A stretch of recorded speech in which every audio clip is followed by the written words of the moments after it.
Hey, I'm Ava. From the moment I met my mother-in-law, we didn't get along. She was rude and condescending, and it was clear she didn't approve of me as her son's wife. Things got worse when my husband encouraged me to buy our first home. He paid for part of it, and my mother-in-law started criticizing every little thing about it. She even bought us ugly decorations that didn't match my style, knowing how much I wanted a beautiful home. The worst part was when she tried to turn my husband against me. She would call him and lie about things I supposedly said or did, trying to make him doubt our relationship. I tried to stay positive and hope things would get better, but eventually, I had to stand up for myself. I invited her over for dinner, hoping to improve our relationship. I spent hours cooking and preparing the meal, but she barely touched her food. "Mary, Ansel and I are so glad to have you over for dinner. Ansel told me to make your favorite dish," I said. "Unfortunately, this looks like my least favorite dish. This isn't food. I wouldn't feed this to an animal. Do you call this cooking? Do you even know how bread is made?" she responded. "I'm trying to patch things up with you and bridge the gap, but you never meet me in the middle. You're just mean," I replied. "Well, it's still pretty inedible. How does Ansel eat this?" "You should take some cooking classes," she said. "Mary, I put a lot of time and effort into making this meal. Please try to enjoy it," I pleaded. "Fine, I'll try a little more, but you need to step up your game. You don't impress me enough by just being Ansel's wife," she said. "I'm not trying to impress you, Mary. I just wanted to make a nice dinner for us to enjoy together," I said. "I heard from Ansel that you burned the roast last week," she added. "I did burn the roast, but I learned from my mistake and I'm getting better. Can we please just focus on the present and enjoy this meal? Can you stop being grumpy for once?" I asked. Throughout the meal, she kept making aggressive comments and I felt uncomfortable in my own home. Ansel never stood up for me. He said it was between us to figure out and always sided with his mom. At my aunt's birthday party, which was supposed to be fun with painting and wine, things got uncomfortable when my mother-in-law showed up. "Hey, Auntie, happy birthday. This is such a cool setup. I love the idea of painting and sipping on wine," I said. "Thank you, Ava. I'm glad you like it. It's a nice way to unwind and have fun," my aunt replied. "I'm surprised to see my mother-in-law here," I said. "Oh, Mary and I are great friends. I love her accessories. Sorry, I forgot to tell you I invited her. I know you two have had some issues, but I wanted to smooth things over. Plus, she's family," my aunt explained. "You know she makes me uncomfortable. She's always rude and passive-aggressive to me," I said. "I know, and I'm sorry. Just try to have a good time tonight, and don't let her get to you," my aunt said. My mother-in-law wore a super revealing shirt and got paint on it and her stomach while getting drunk. My aunt and mom helped her clean up in the bathroom. I went to help because I didn't want to leave my mom alone with her. "You know, Jesse has been such a great boyfriend to me. He treats me like a queen and is always so thoughtful," my mother-in-law said. "Jesse? You're Jesse?" "Ava told us he was absolutely horrible to her and Ansel in school," my mom said. "Oh, he's changed a lot since then. He has a great job now and always takes me out to nice restaurants and buys me gifts," she replied. "What does Ansel think of this? I thought he and Jesse had some kind of beef in the past," my aunt asked. "Oh, he doesn't know. He's too stubborn to let the past go. I'm happy and that's all that matters right now. I'll tell him when the time is right," she said. My husband's old bully Jesse was dating my mother-in-law. Ansel hated Jesse and I knew he would be upset if he found out. I talked to my mother-in-law about it and she got furious. She always made sure that Ansel and I didn't get along, and Ansel never stood up for me, which made me angry. I needed someone to stand up for me, and Ansel was far from that, so I decided to talk to her myself. "You're always trying to create tension between Ansel and me," I confronted her. "What are you talking about? I've never done anything like that," she denied. "Really? Remember when you came over for dinner and barely touched your food while making passive-aggressive comments?" I reminded her. "Oh, that. I was just feeling a little under the weather," she excused. "And what about when you wore that revealing shirt at my aunt's party and got drunk? You got paint all over yourself, and my mom and aunt had to help you clean up," I continued. "That was just a harmless mistake. I didn't mean anything by it," she replied. "And then there's Jesse, Ansel's old bully, who's now dating you. I know Ansel hates him, and yet you're still with him. I'm giving you one day to tell Ansel yourself, or I will," I warned. "Jesse is a wonderful man, and Ansel needs to learn to forgive and forget," she argued. "I don't think you understand how your actions affect us. It's about our marriage. I want us to have a good relationship, but it's hard when you're always causing problems, I explained. Later that night, I received a phone call that changed me. Living with Ansel was like living with a lazy, unproductive stranger. He often spent the entire day lounging on the couch, watching TV, and surfing the internet.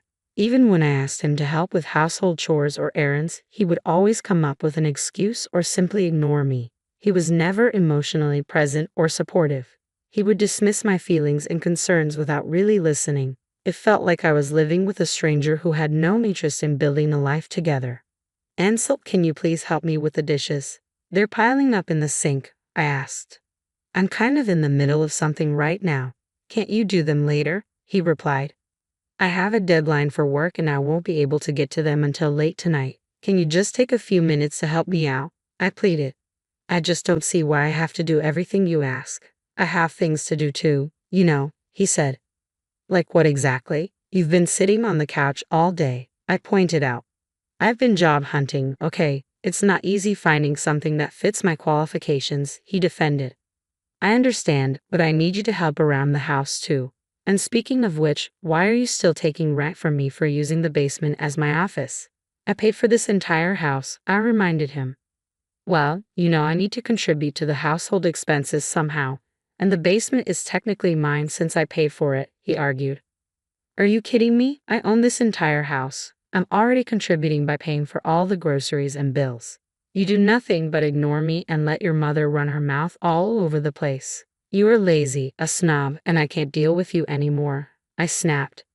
Ansel always took advantage of my hard work. I worked 12-hour days to earn money and contribute to our household. I had the privilege of working from home, as my firm allows senior associates to stay in the comfort of their homes. Although I had bought the entire house, I used the basement to work, and Ansel kept charging me rent for it.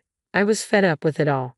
I hate the way things are going. You don't seem to be putting in any effort to help me around the house or with anything else, and on top of that, your mother keeps trying to control my life. I can't take it anymore, I declared. What do you want me to do, Ava? I can't just cut my mother out of my life. She raised me. I'm not asking you to cut her out, but you need to stand up for me and start contributing more around the house. If things don't change, I'm seriously considering divorce, I said.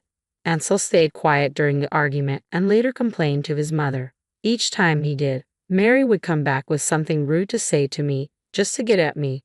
Seeing him there angered me. He had become extremely rude and difficult to deal with. I hated every bit of my day and just wanted an escape.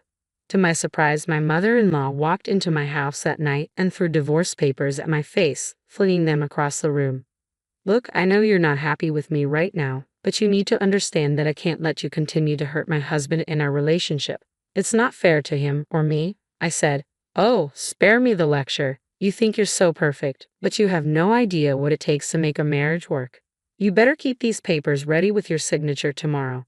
I don't want to hear a squeak from a good-for-nothing like you.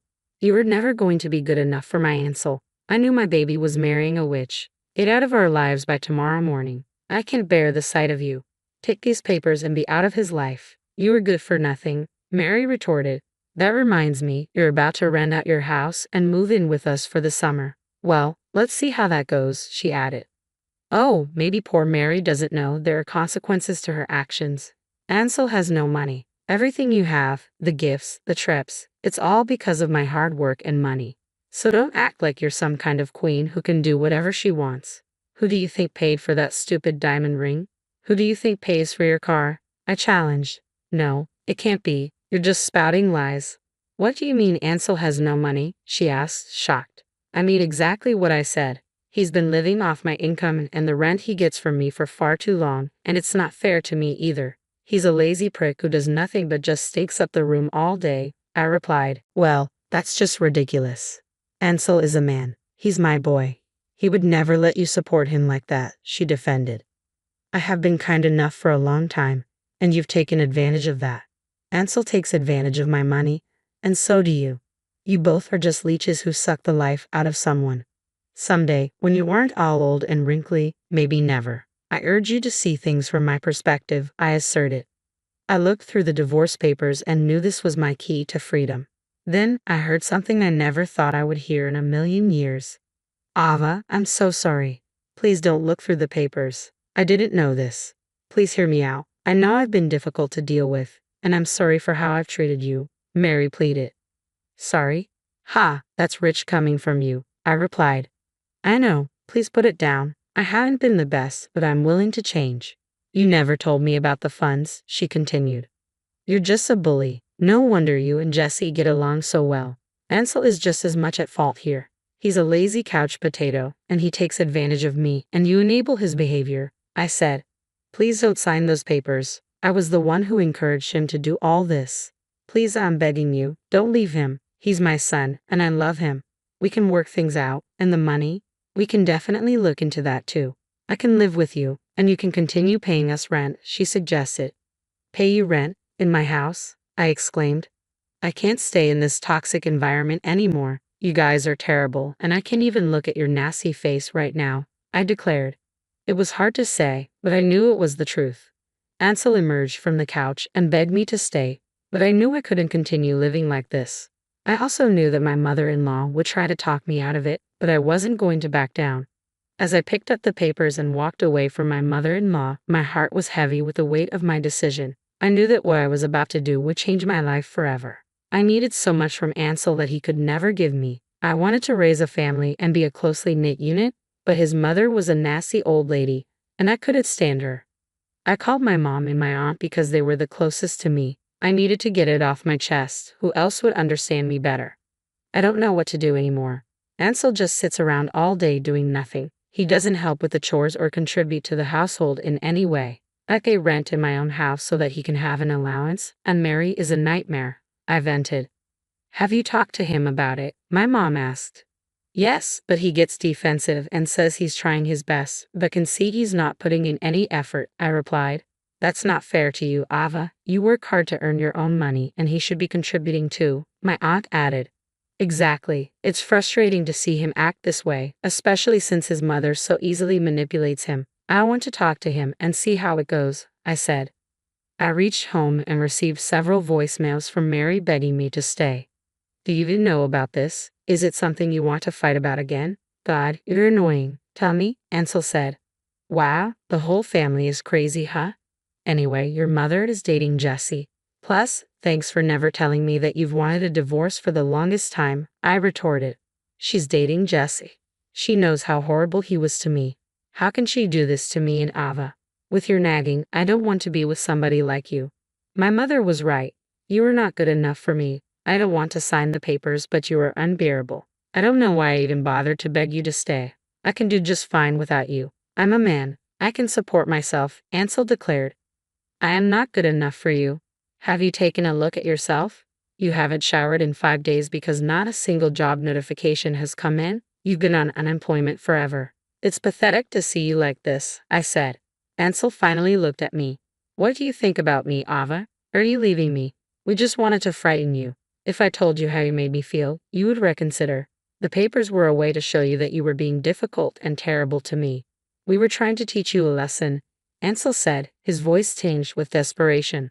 Wow, I can't even begin to start with you guys. You're insane, and I can't believe this is happening. I have signed the papers and have also called my attorney. You will hear from him soon. I want you out of this house by 5 p.m. today. Here's the $20,000 you paid for that stupid basement, I said, throwing the money at Ansel's face.